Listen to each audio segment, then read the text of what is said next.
दोस्तों, जैसा कि हम जानते हैं कि हमारे देश में यूपीएससी या union public service commission government of India की सभी ग्रुप ए सर्विसेज के एग्जाम्स को कंडक्ट कराती है और इन सभी एग्जाम्स में सबसे पॉपुलर एग्जाम है सीएससी यानी कि सिविल सर्विसेज एग्जाम, जिसे कई लोग डायरेक्टली यूपीएससी एग्जाम या आईएएस एग्जाम भी कहते हैं। ये एग्जाम सिर्फ इंडिया का ही नहीं बल्कि वर्ल्ड का सबसे टफेस्ट एग्जाम्स में से एक है। हर साल इसकी 1000 में से भी कम वैकेंसीज के लिए लगभग 10 से 12 लाख कैंडिडेट्स अप्लाई करते हैं और ऐसा माना जाता है कि इसको क्लियर करने के लिए एक कैंडिडेट को कम से कम 1 से 1.5 साल की कॉन्टिन्यूस प्रिपरेशन करनी पड़ती है। बहुत कम ही ऐसे कैंडिडेट्स होते हैं जो इसको फर्स्ट अटेम्प्ट में ही क्लियर कर पाते हैं।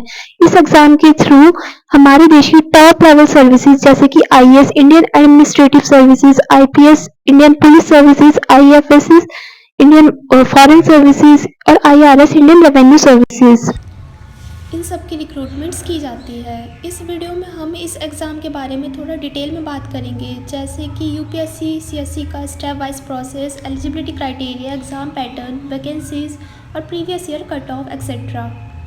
सबसे पहले हम देखते हैं कि यूपीएससी सीएससी का स्टेप वाइज प्रोसेस क्या है।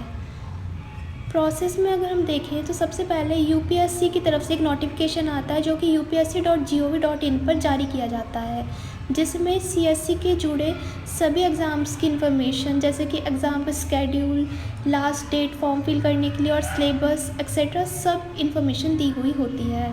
फॉर नोटिफिकेशन में डेट्स की अकॉर्डिंग प्रीलिम्स होता है, उसमें से करीब 15,000 बच्चों को शॉर्टलिस्ट किया जाता है और उनके लिए फिर मेंस एग्ज़ाम होता है, उसमें से करीब 2,500 से 3,000 बच्चों को शॉर्टलिस्ट करके उनका इंटरव्यू कंडक्ट कराया जाता है और फिर लास्ट में एक मेडिकल टेस्ट भी होता है और आखिर में फाइनल रिज़ल्ट अनाउंस किया जाता है। अब कौन सा पेपर कितने मार्क्स का होता है, किसके मार्क्स जुड़ते हैं किसके नहीं, उसकी बात हम एग्ज़ाम पैटर्न में करेंगे। उससे पहले हम बात करते हैं इस एग्ज़ाम के लिए एलिजिबिलिटी क्राइटेरिया की। As eligibility criteria, general category में इस एग्ज़ाम में अपियर होने के लिए आपकी एज 21 से 32 साल के बीच होनी चाहिए और ये एज एग्ज़ाम ईयर के 1 अगस्त की बेस पर कैलकुलेट की जाती है। जनरल कैटेगरी में इस एज के अंदर मैक्सिमम 6 अटैम्प्ट्स अलाउड होते हैं। कोई भी अटैम्प्ट तभी आपका काउंट होता है जब वो बच्चा प्रीलिम्स के एग्ज़ाम में अपियर हो जाए। प्रीलिम्स का एग्ज़ाम फॉर्म भर के अगर आप बाई चांस एग्ज़ाम नहीं दे पाए तो ये अटैम्प्ट आपका काउंट नहीं होगा।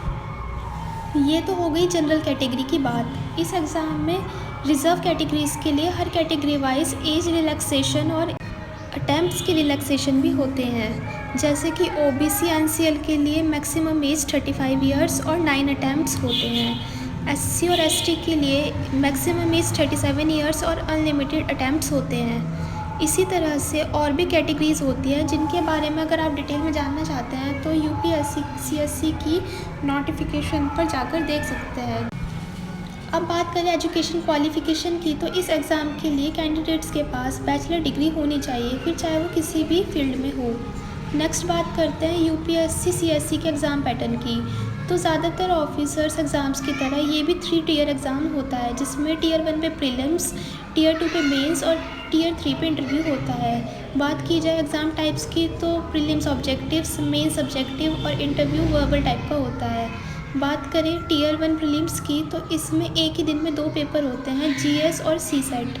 दोनों ही पेपर 200-202 मार्क्स के होते हैं और दोनों में एमसीक्यूज़ यानी कि मल्टीपल चॉइस क्वेश्चंस आते हैं, जिसमें सीसेट क्वालिफाइंग नेचर का होता है, यानी इसमें सिर्फ 33% या फिर 66.67 मार्क्स चाहिए होते हैं और जनरल स्टडीज़ के पेपर के बेसिस पर ही मेरिट बनती है और मेंस पेपर के लिए कट ऑफ निकाली जाती है, यानी कि जो कैंडिडेट सीसेट में 33% स्कोर नहीं कर पाता है वो आगे नहीं जा सकता और 33% के ऊपर चाहे कैंडिडेट कुछ भी स्कोर करे मायने नहीं रखता, क्योंकि प्रीलिम्स की कट ऑफ सिर्फ प्रीलिम्स के जीएस पेपर के बेसिस पर ही निकाली जाती है।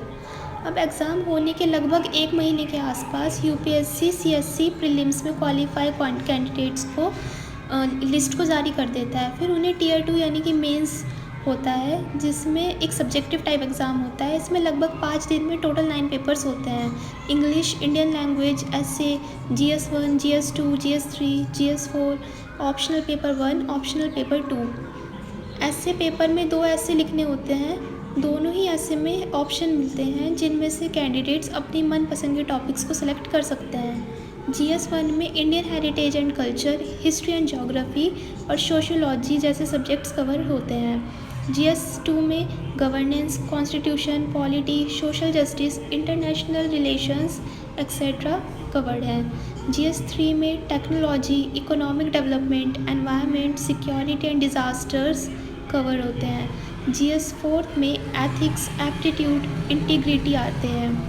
ऑप्शनल पेपर और 2 में एक ही सब्जेक्ट के 2 पेपर्स होते हैं, पेपर 1 और पेपर 2।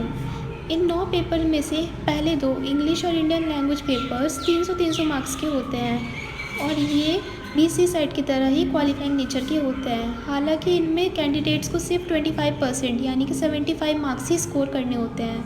बाकी 7 पेपर 250-250 मार्क्स के होते हैं और इन सभी का टोटल यानी कि आउट ऑफ 1750 में से जो स्कोर बनता है उसके बेसिस पर इसको इंटरव्यू के लिए आगे भेजा जाता है।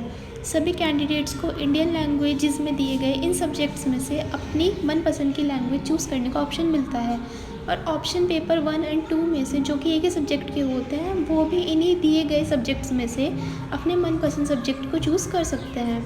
जनरली कैंडिडेट्स इसमें ऐसा चूज़ करते हैं जिसका उन्हें पहले से एक आइडिया हो, जैसे कि या तो वो सब्जेक्ट उन्होंने अपनी ग्रेजुएशन में पढ़ा हो या फिर कोई ऐसा सब्जेक्ट जिससे उन्हें GS के पेपर में काफ़ी हेल्प मिलती हो।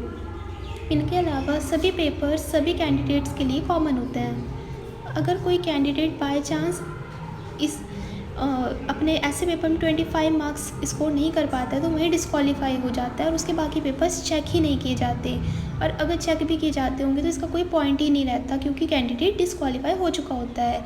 सभी कैंडिडेट्स के पेपर चेक होने के बाद उनके मेन स्कोर के बेसिस पर ही लगभग 2.5 गुना कैंडिडेट्स को इंटरव्यू के लिए कॉल की जाती है और फिर होता है Tier 3 यानी कि इंटरव्यू, जो कि लगभग 275 मार्क्स का होता है जिसमें आपकी पर्सनैलिटी टेस्ट की जाती है। ये होने के बाद लगभग सभी कैंडिडेट्स का मेडिकल टेस्ट होता है। जो कैंडिडेट्स मेडिकली इफ़ेक्ट पाए जाते हैं उनके Tier 1, Tier 2 एंड Tier 3 के दोनों को कंबाइन कर एक लिस्ट बनाई जाती है जिसके बेसिस पर फाइनल रिकमेंडेशन लिस्ट जारी की जाती है और सभी सक्सेसफुल कैंडिडेट्स को उनके रैंक के अकॉर्डिंग सर्विसेज दी जाती हैं। बात करें CSC वैकेंसीज़ की तो इस एग्ज़ाम के थ्रू ऑल इंडियन सर्विसेज और अदर सेंट्रल सर्विसेज की रिक्रूटमेंट की जाती है। ऑल इंडियन सर्विसेज में आती हैं IAS, Indian administrative services, Indian police services और सेंट्रल सर्विसेज में आती है Indian foreign services, Indian revenue services, income tax,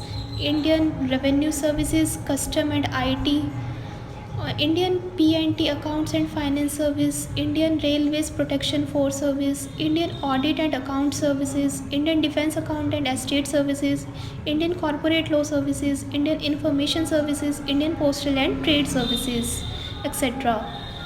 अब अगर इनकी वैकेंसीज़ की बात करें तो लगभग 2022 में 861 वैकेंसीज आई थी।